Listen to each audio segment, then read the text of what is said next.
Essa é a primeira aula do curso de superfícies de Riemann, e o nosso plano é cobrir os seguintes tópicos, né? O teorema de Riemann-Hurwitz, os automorfismos de superfície de Riemann, um pouco da teoria de feixes, divisores e fibrados lineares, teorema de Riemann-Roch, mergulho tricanônico, pontos de Weierstrass, relações de Riemann e jacobianas, e o teorema de Abel-Jacobi.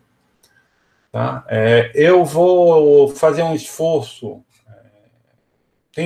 Se você olha a literatura do tema, você vê duas abordagens possíveis para esse curso. Uma é tentar fazer de forma mais elementar possível, evitando toda e qualquer tecnologia. E a outra é aproveitar a oportunidade para introduzir tecnologia e usar a linguagem já da geometria complexa, incluindo feixes. Eu vou adotar o segundo ponto de vista e não vou me privar de introduzir conceitos um pouco mais gerais que vão além das superfícies de Riemann para preparar também vocês para poder estudar geometria complexa em dimensão superior. Então, vamos começar pelo início. A gente precisa definir nossos objetos. Então, seguindo esse espírito de trabalhar uma generalidade um pouco maior, eu acho que para definir superfície de Riemann, primeiro é importante entender o que é uma variedade complexa. Tá bom? Então, desculpa pelo slide um pouco carregado, mas eu queria passar logo por isso, que são definições que certamente vocês já viram em algum momento, tá? E estabelecer notação também. Então, para falar de uma variedade complexa, ou de uma superfície de Riemann, a gente começa falando de carta complexa, que são objetos definidos em um espaço topológico X, tá certo? E são definidos em torno, em uma vizinhança de um ponto desse espaço topológico X. Então, uma carta complexa é um par, U, um aberto de X, e Φ, que vai ser um homeomorfismo de U para um aberto V de Cn, e esse aberto U é chamado domínio da carta, e o inteiro N, que aparece, é a dimensão. Tá? Então, note que aqui eu estou definindo carta complexa, e o complexo vem porque eu estou assumindo que essa carta toma valores em Cn.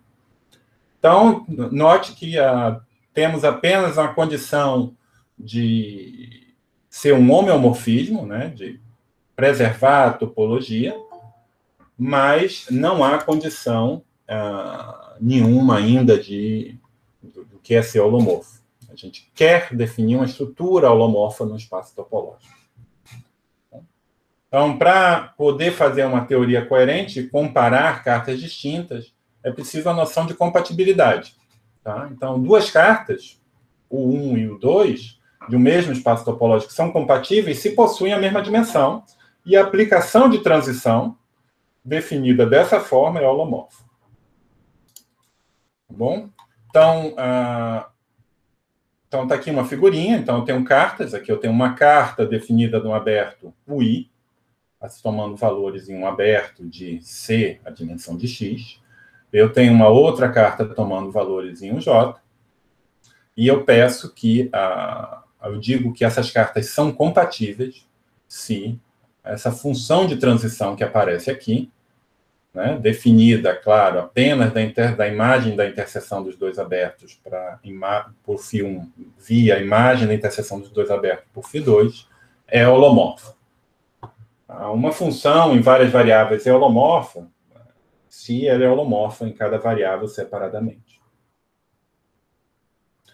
Bom, então, já que a gente tem uma carta, e eu sei quando duas cartas são compatíveis, eu posso definir um atlas complexo. Então, um atlas complexo de um espaço topológico X é um conjunto de cartas complexas, 2 a 2 compatíveis, tal que X é recoberto pelo domínio das cartas. Note que duas cartas com domínios disjuntos são automaticamente compatíveis. E, finalmente, eu vou dizer que dois atlas complexos de um mesmo espaço topológico X são equivalentes se qualquer par de cartas, sendo uma no atlas A e outra no atlas A', são compatíveis. E com isso, depois de todas essas definições, eu posso dizer o que é uma estrutura complexa em um espaço topológico X. É simplesmente uma classe de equivalência de atlas complexos. Tá bom?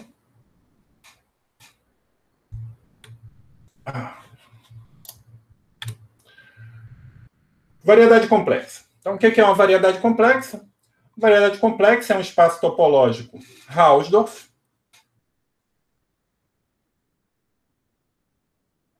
com base enumerável,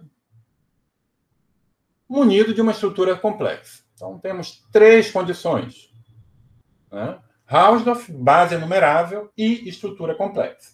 Observe que a gente não pode se livrar de nenhuma delas. Existem espaços topológicos com base enumerável e estrutura complexa que não são Hausdorff. Então, um exemplo desse fenômeno aqui é você fazer o seguinte, você considerar a união disjunta de C, com duas cópias, e identificar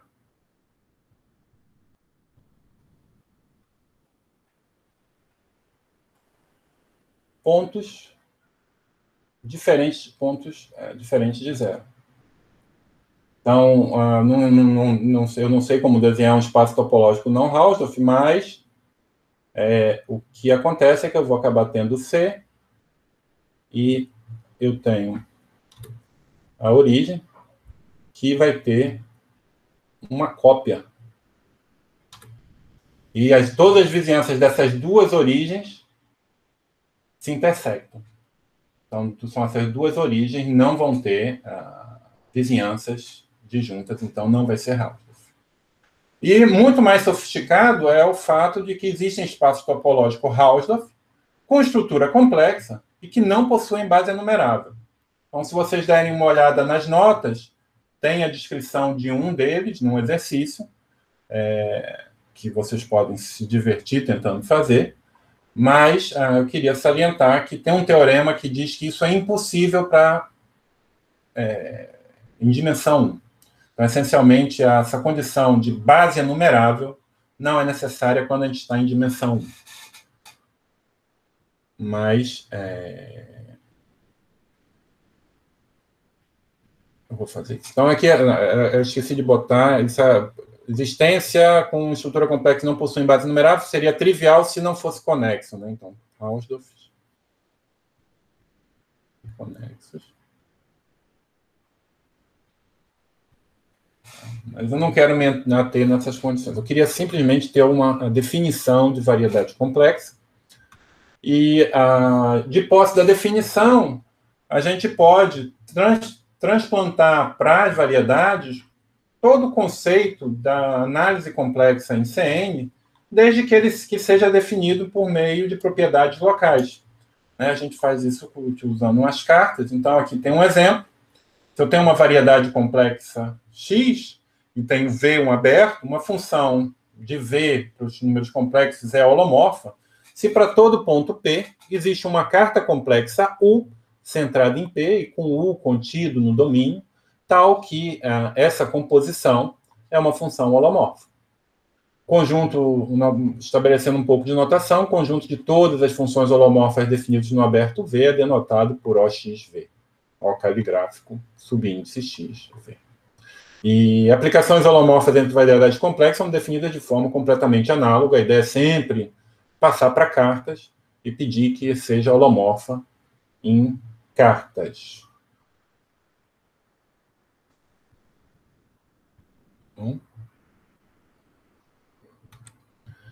Então, exemplos de variedades complexas, né? Apesar de serem exemplos, de certa maneira, ingênuos, são exemplos que são interessantes e são importantes para a gente. Então, talvez o exemplo mais simples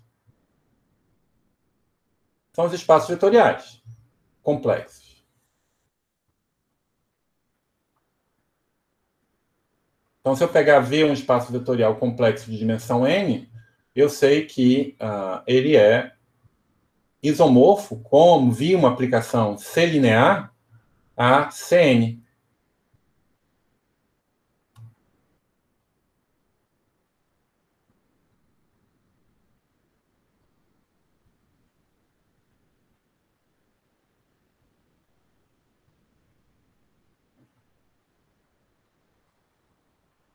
E esse isomorfismo define, e você pode ver esse isomorfismo já como um atlas, né? Para ter um atlas, basta eu ter uma coleção de homeomorfismos para CN, cujo domínio das cartas cubram V. Aqui eu estou pegando uma carta só pode ser um atlas se o domínio é toda a variedade.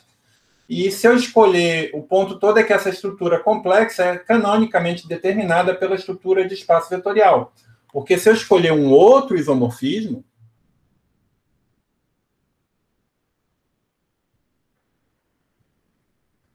então a gente sabe que eles vão se relacionar via uma aplicação linear complexa, ou se vocês quiserem concretamente uma matriz complexa, e essa matriz complexa ela é holomorfa, pois as entradas dela são holomorfas, são constantes, vão ser lineares. Então, se você dá uma estrutura de espaço vetorial complexo num certo conjunto V, essa estrutura define canonicamente uma estrutura de variedade complexa em V. E dessa maneira, você pode considerar subconjuntos desse espaço. Então, um exemplo bastante simples é eu considerar Bn contido em Cn mais 1, a bola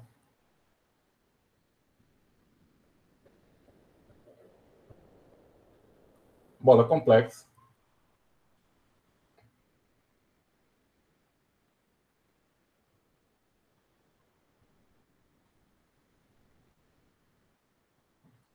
dizer aí esse aqui é o produto hermitiano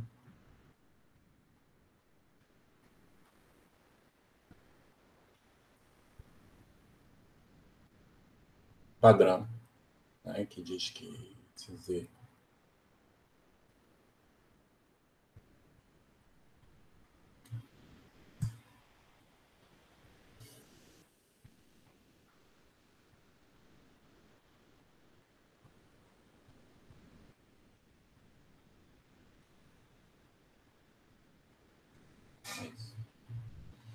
bom? Então, as bolas também são variedades complexas, são um subconjunto de Cn mais 1. Eu pego simplesmente a inclusão, é um atlas.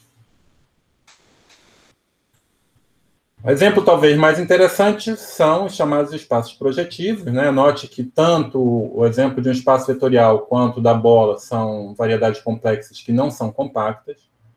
O espaço projetivo já é uma variedade compacta.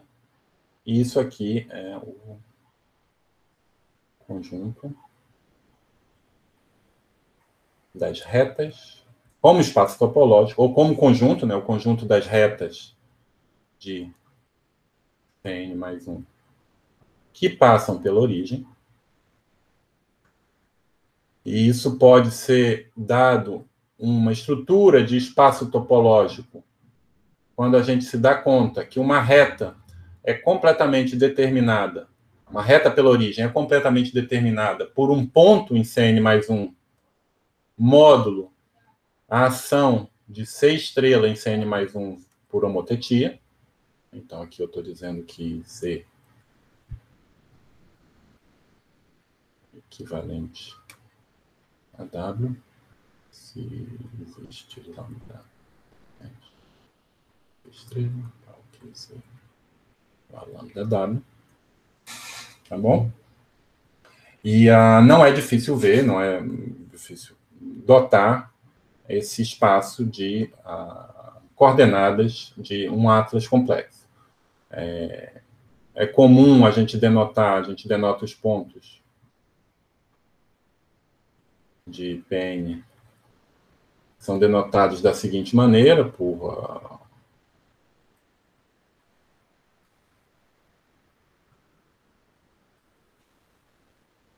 a gente bota, é uma lista de n mais 1 números complexos separada por 2 pontos entre colchetes. E aqui, essa 2 pontos é a notação sugestiva para dizer que esse ponto é a mesma coisa que ponto. Em outras palavras, O que é relevante não são os números complexos em si, mas o conjunto dos quocientes entre eles. Então, com isso, a gente pode definir para I igual a 0 Tn, a gente define o I, contido em Pn, como sendo o aberto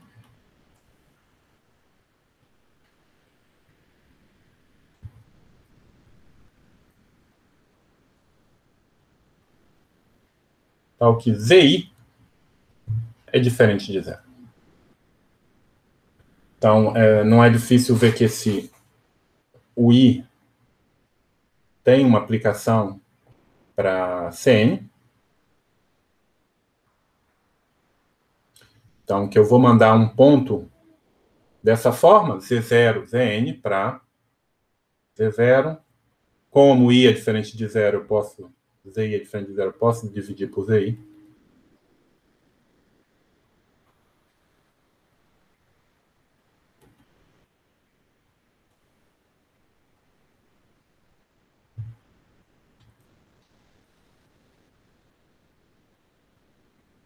E, assim, esse conjunto de aplicações, você vê que são homeomorfismos e eles definem um atlas complexo para esse espaço projetivo. Tá bom? E um último exemplo são os tórios complexos, onde você considera por Cn. Se eu ver Cn como um grupo aditivo, considera que um subgrupo discreto, porque tem uma topologia, eu posso falar que é discreto ou não, isomorfo a Z2N, isomorfo a Z2N,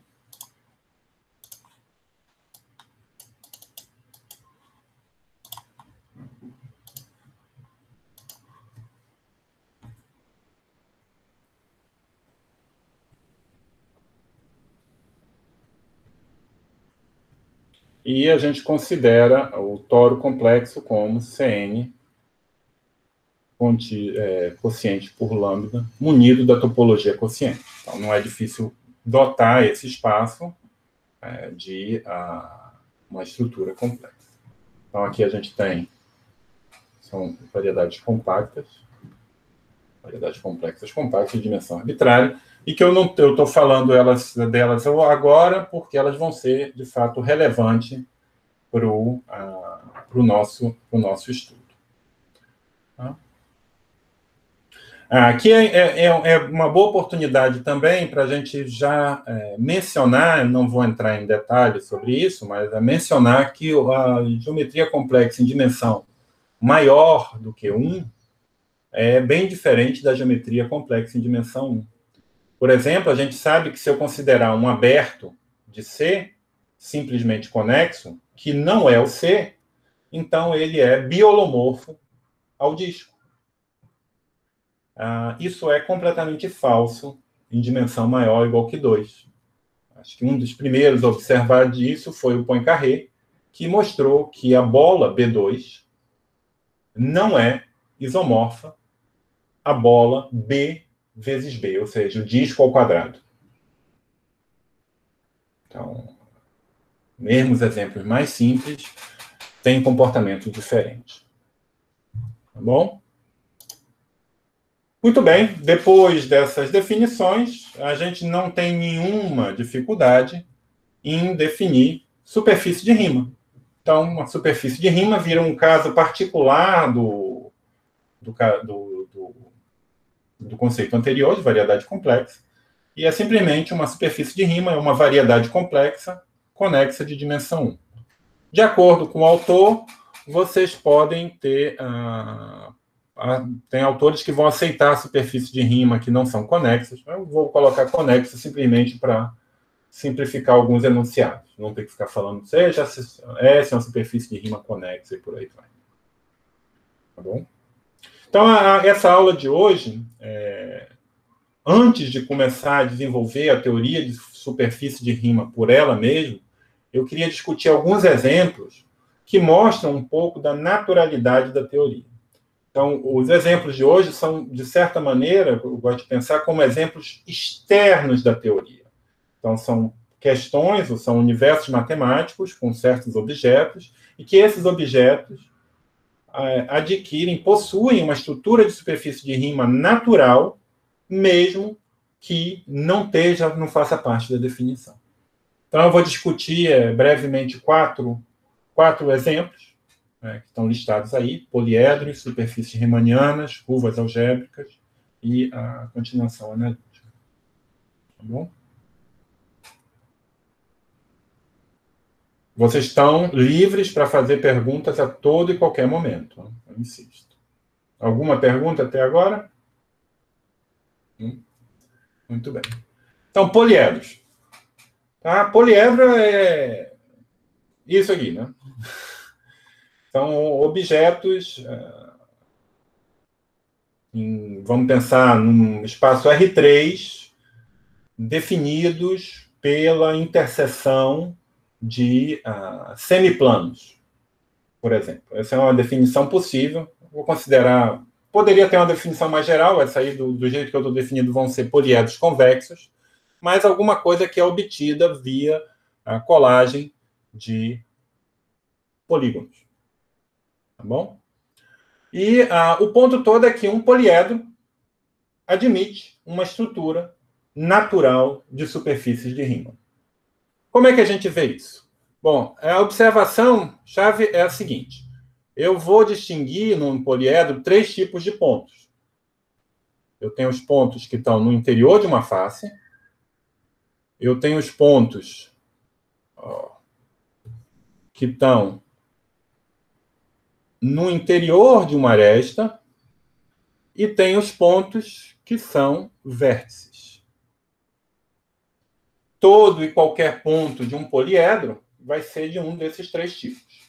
Tá certo? E eu quero convencer vocês que esse espaço topológico, um poliedro, como eu estou pensando ele mergulhado em R3, ele herda uma topologia de R3. Então, é um espaço topológico.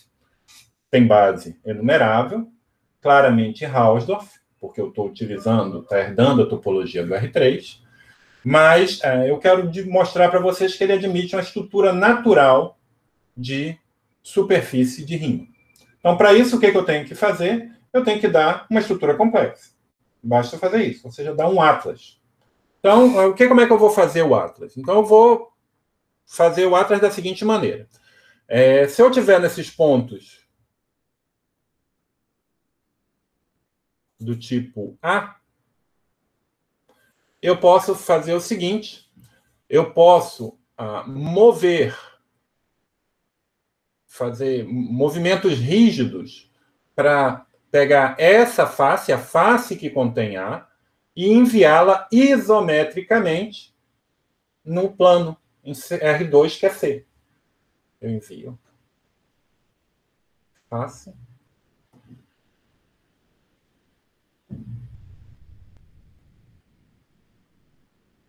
Isometricamente. Do ponto do tipo A.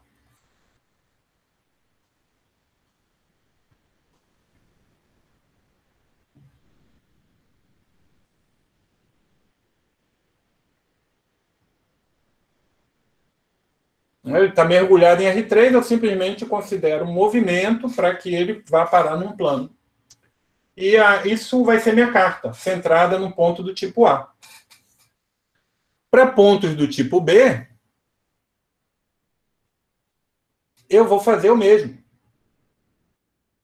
Então, pontos do tipo B estão aqui.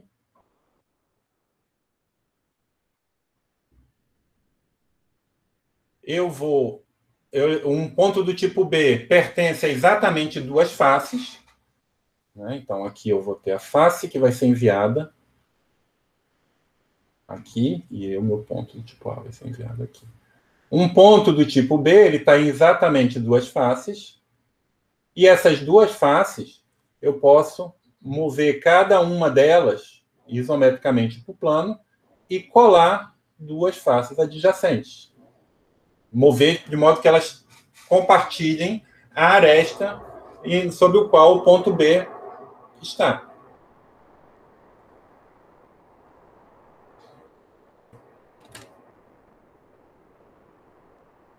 Aqui o ponto B vai vir parar aqui. É claramente. Vocês estão ouvindo a furadeira aqui no meu... Está muito alto, não? Não atrapalha não, Jorge. Para mim está atrapalhando bastante, mas vamos lá.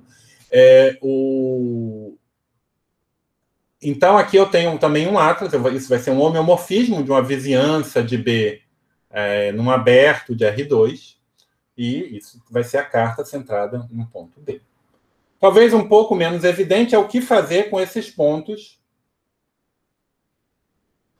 que passam várias arestas. Tá certo? Então, o que a gente vai fazer é o que está tentado nesse caso particular, está desenhado nessa figura. Eu vou começar num certo, você escolhe um início, digamos, aqui, e eu começo a enviar cada uma das faces que contém esse vértice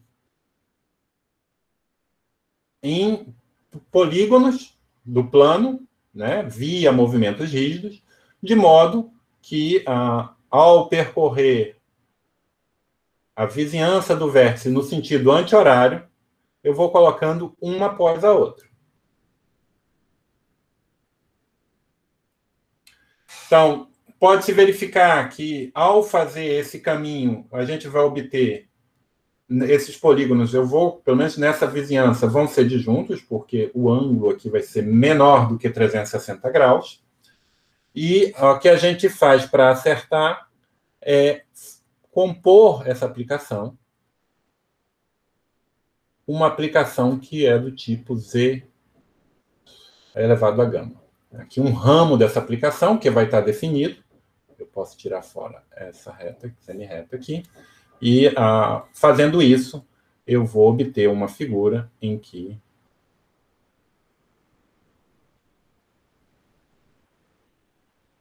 aquela vizinhança vai vir parar aqui. Novamente, escolhendo o gama de forma conveniente, você vê que é possível obter, dessa forma, um homeomorfismo.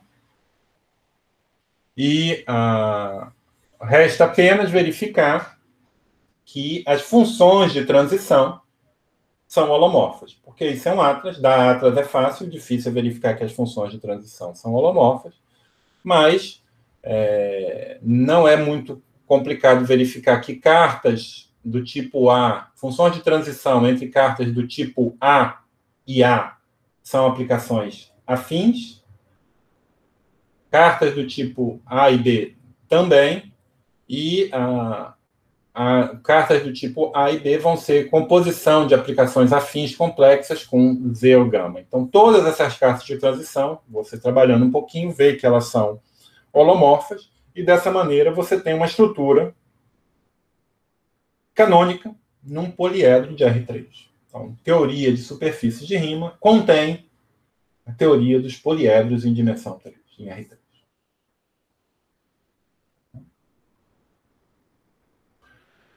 Segunda classe de exemplo externo à teoria são as superfícies riemannianas. Então, aqui eu vou estar considerando S2, a superfície real, munida de uma métrica.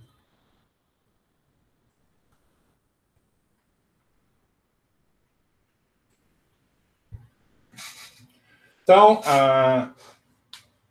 a gente tem um conceito em superfícies de Riemann, que é o conceito de carta isotérmica. Então, a gente diz que uma carta φ de um aberto U contido em S2, em R2, é isotérmica se o pullback da métrica euclidiana usual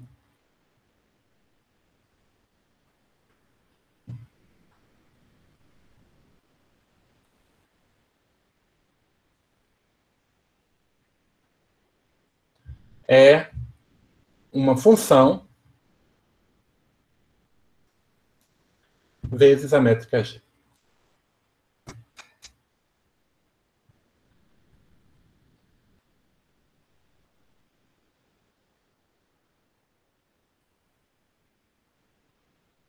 Função que nunca se anula. Seja, uma carta é isotérmica se você pode falar que a estrutura euclidiana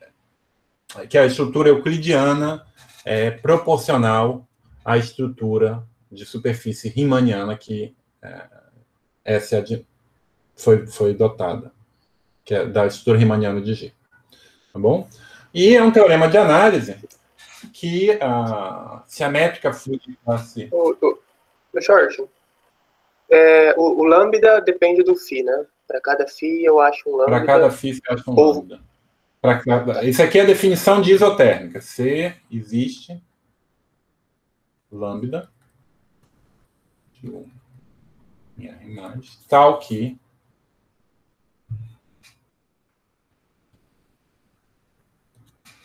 vale isso. Então, isso aqui é a métrica usual. Eu estou fazendo o pullback dessa métrica. Isso induz uma métrica nesse aberto U. E eu estou comparando com a métrica G. E dizer que elas são compatíveis, que elas diferem por uma lambda, é a mesma coisa que dizer que que a carta é isotérmica. Tá bom? Então, tem um teorema de análise, que não é um teorema fácil, que diz que toda superfície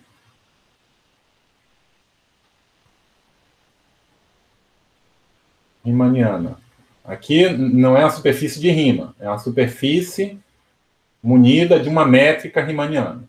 Toda superfície riemanniana de classe C2 admite cartas, um atlas isotérmico. Então, é um atlas em que todas as cartas são isotérmicas. Certo? Não vai discutir esse teorema, esse é um teorema de ADP, mas é um fato. E vocês podem achar referências nas notas do curso para esse teorema. Mas tá feito nas notas, mas eu sugiro como um exercício, se vocês quiserem entender o que está acontecendo. Você vê o seguinte, que se eu tenho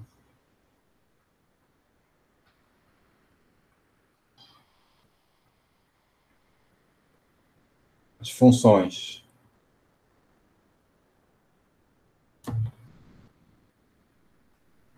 transição, ou aplicações de transição,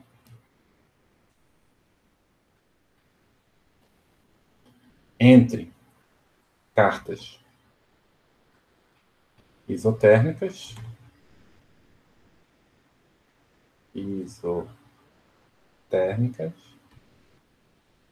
são funções holomorfas ou anti-holomorfas.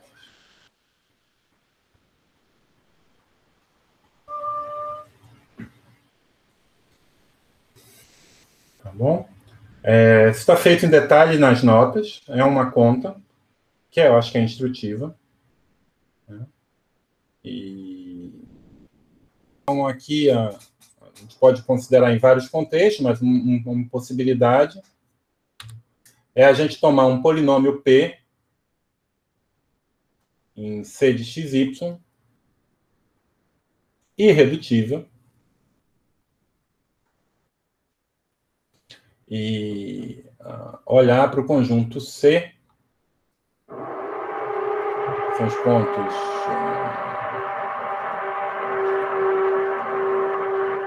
do C2 tal que P de x, y igual a zero. E considerar aqui dentro o conjunto, que são dos pontos x, y pertencentes a C, tal que o diferencial de P.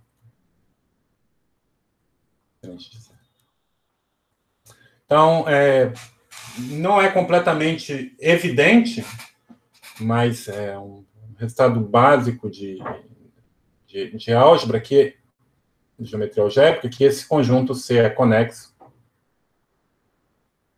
e vale o mesmo para esse outro conjunto C estrela. Ambos os casos, eu estou usando irredutibilidade para obter conexidade, e o que acontece é que o C estrela admite a estrutura de superfície de Riemann.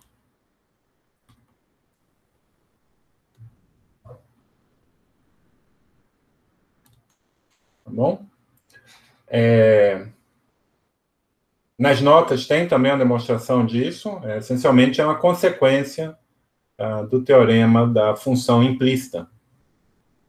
Você constrói as cartas projetando C estrela em abertos de C, né? Simplesmente, se a derivada com respeito a x é não nula, você projeta num certo eixo e verifica que as funções de transição são biolomorfas.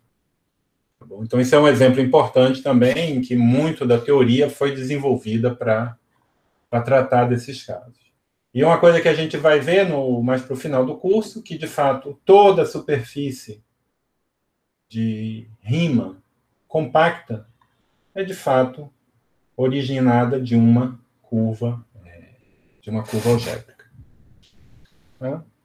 E como último exemplo de hoje, deixa eu falar de germes, para poder falar do conceito de continuação analítica. Então, normalmente, isso é algo do que está escrito na nota, então, das notas, então eu vou ter... Deixa eu só dizer o que a gente está falando. Tem um x aqui, uma variedade complexa, e y, uma outra variedade complexa. Bom, então eu vou fixar um ponto aqui, e eu quero considerar o conjunto, e vou supor que esse ponto está contido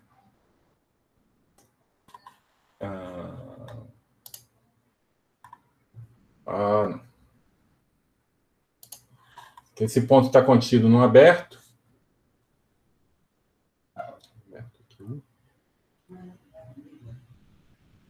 E eu vou considerar as aplicações de x em y, mas que estão definidas, na verdade, não de x, mas de uma vizinhança U de x, contida em x, no ponto x, na variedade y. Eu vou denotar esse conjunto por...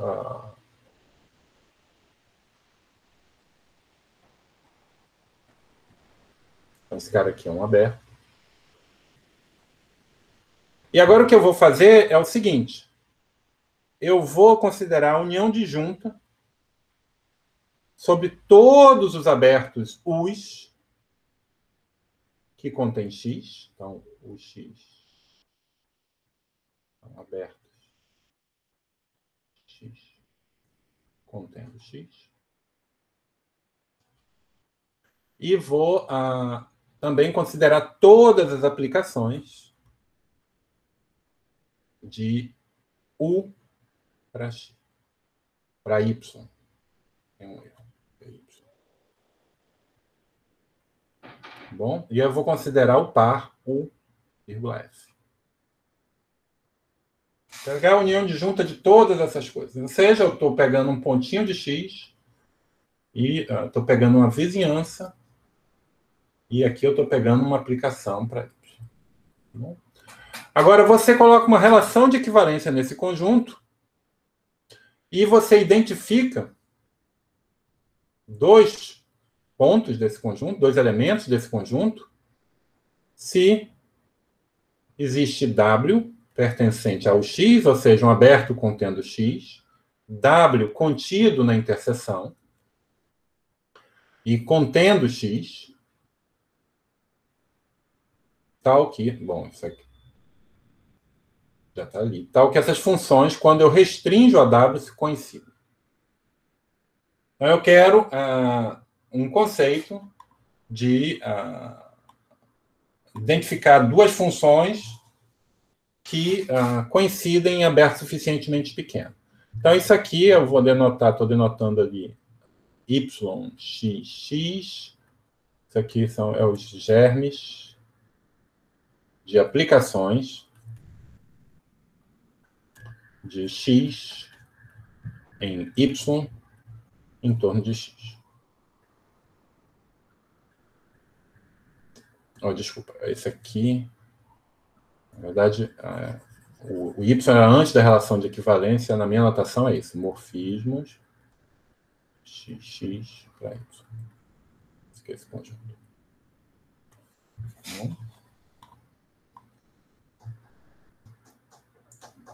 Então, é um elemento desse espaço que é o que é chamado um germe de aplicação em torno de x para y. Ou seja, eu quero poder pegar uma aplicação e não me preocupar com o domínio de definição. Eu vou sempre ser capaz de diminuir o domínio de definição para falar por propriedades do germe. Então, o germe é uma classe de equivalência de aplicação.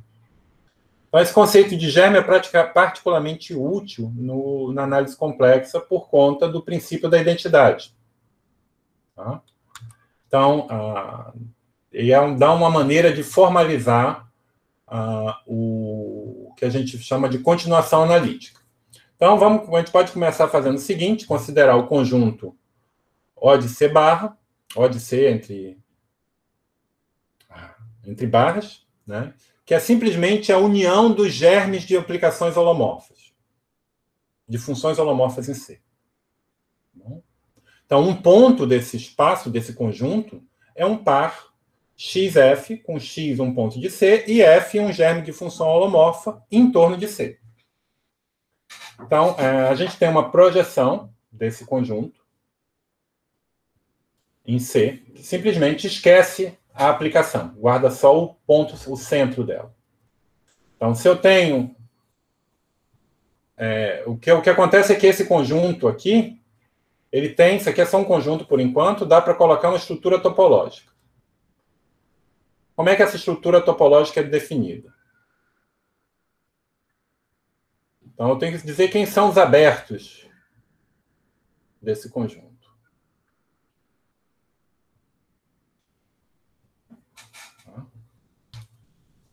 Então, o aberto vai ser o quê? Então, vou...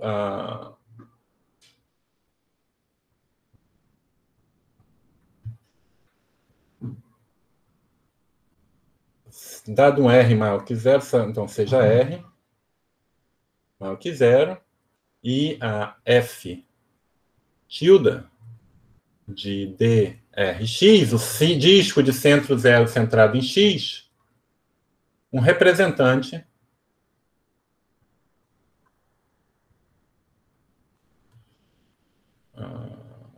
isso aqui é holomorfo.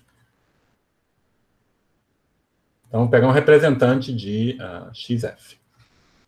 Vou pegar um representante desse germe de função em torno de R. Né? Por definição, eu tenho um representante. Existe algum R onde você vai ter um representante. Não vai ter representante para todo R, mas existe algum R que é um representante. Agora, isso aqui é uma função holomorfa, né, definida em toda a vizinhança de X. A vizinhança DR. Tá bom?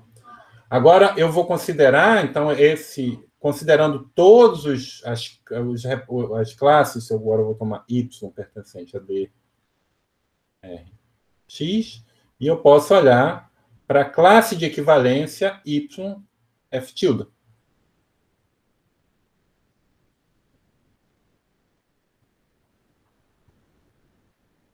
Tá bom? Ou seja, eu vou estipular, vou dizer que isso, né, variando Y pertencente a DR, esse conjunto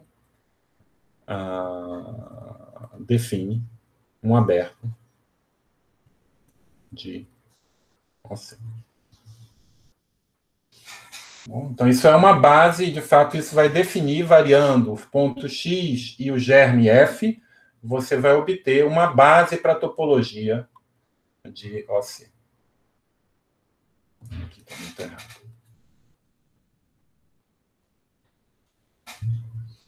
E esse OC, com essa topologia,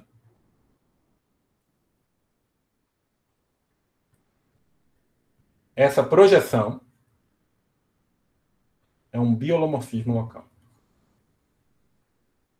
Bom, não só com essa topologia, é um homeomorfismo, e ela vira um biolomorfismo uma vez que eu induzo a estrutura complexa vinda daqui. Bom, agora perceba, esse espaço é um espaço bem complicado, é um espaço desconexo. Tem infinitas, não enumeráveis componentes conexas.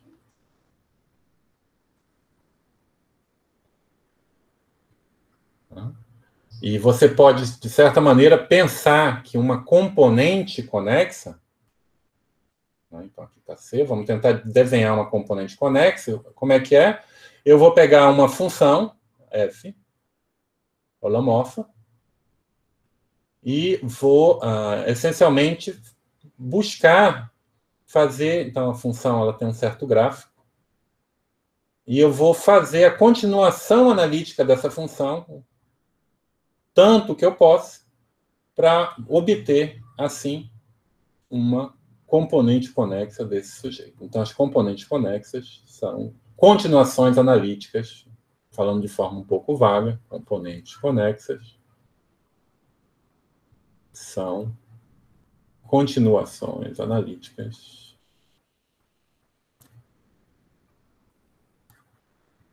de germes de funções.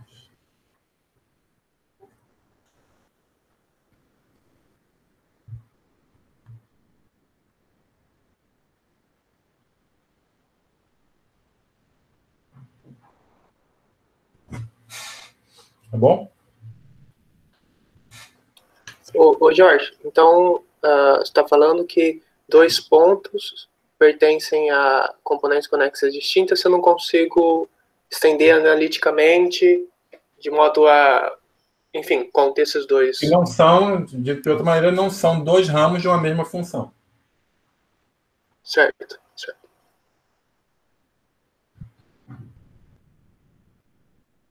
O que está por trás aqui...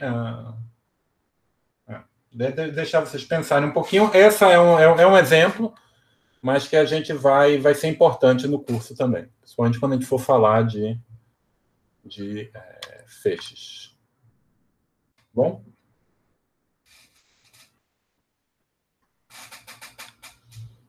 Mais alguma? Bom, eu vou parar a gravação. Como é que eu paro?